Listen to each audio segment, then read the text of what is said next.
د درجه اولا نه زما ځانو زما د عادت تو د طالب علم ټول سفر کې چې پټکۍ به مې تاړو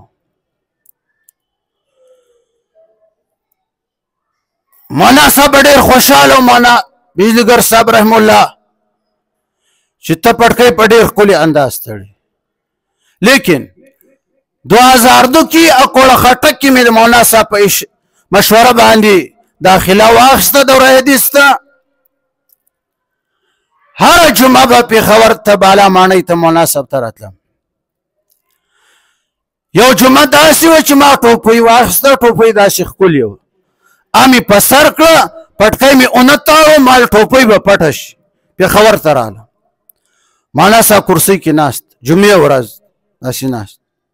مولانا صاحب داسې عاجزي انداز کې ناست تسبیح به اړولې الله الله الله الله الله چا سره خبرې نه کړه خاموش مزاج انسان زه ورته مخامخ ودرېدم مولانا صاحب السلام علیکم لاس مې داسې ورته ونیولو مولانا صاحب نه لاس را سره ملاووي نه څه وایي دې کې تقریبا 6 منټه تیر زه دغه شان ولاړ اخر لاس یې را داسې کو سینه کې ووهلم ما ته ویل ځواني مرګ شې دا چل بیا چا در اوخو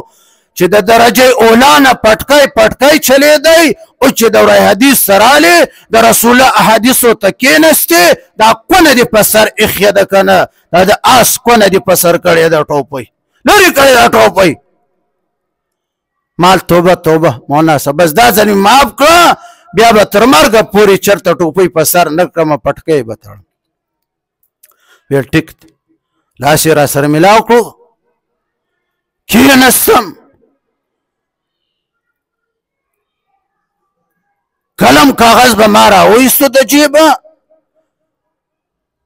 داسې به مې په قلم باندې کاغذ داسې ټک واو مولانا صاحب راته وکتل ما ته ویل ځواني مرګ شي بیا څه کوې مولانا صاحب یو څو اشعار راته وښیه مولانا صاحب اشعار ویل ما به لیکل نفس مولانا صاحب ویل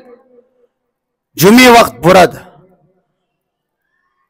جمعه ته چې مې بوت مولانا صاحب ما ته ویل بچیه نن مې طبیعت خراب دا رزیل قوم ده تقریر ورته نه کړم تقریر ته وکړه منظ هم ته وکړه تقریر هم ما وکړو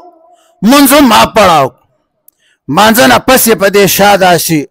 وټکولم ما ته ویل شاباش شاباش بچیه دغه شان تقریر کړه دغه شان منځ پړاوه او پټکۍ چې چېرته پرې نه دي